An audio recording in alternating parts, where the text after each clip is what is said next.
I think this is something which we need to reflect on, because sometimes the power of narrative is so strong. Even though we are the victims of that narrative, we buy that narrative.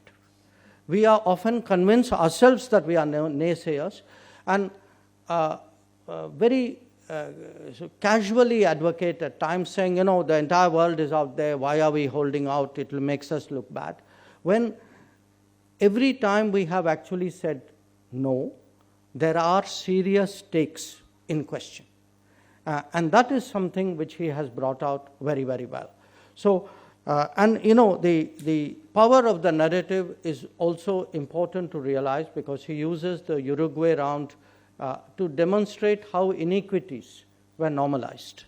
That how the world was made to believe, there's free trade everywhere. Oh, by the way, it doesn't apply to food, and it doesn't apply to clothing.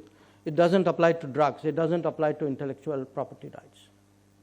So this cherry picking about what should be a level playing field, what should not, what should be open and what should not.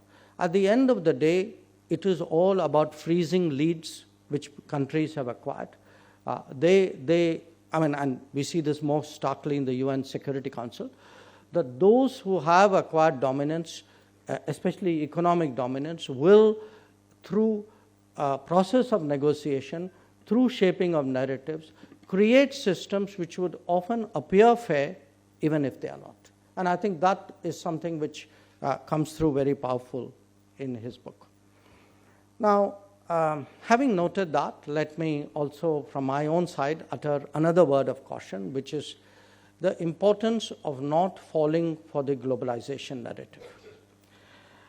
Because, again, a lot of our economic discussions seem to suggest that openness is good for the sake of openness.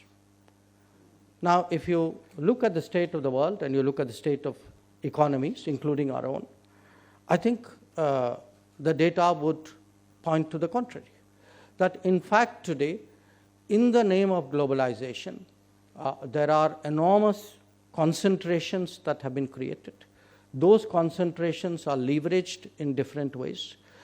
And what actually COVID has done, COVID has done great damage health-wise and social fabric-wise and economically.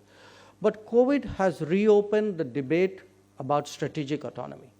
Strategic autonomy not in a nuclear sense, but strategic autonomy in an economic sense, in a cultural sense, in a supply chain sense, in a technology sense. That today we need to ask ourselves, actually, are we wise opening for the sake of opening? And I think that is very much a caution that the government has in its mind as we debate a lot of the free trade agreements and other regimes and other negotiations that we are looking at.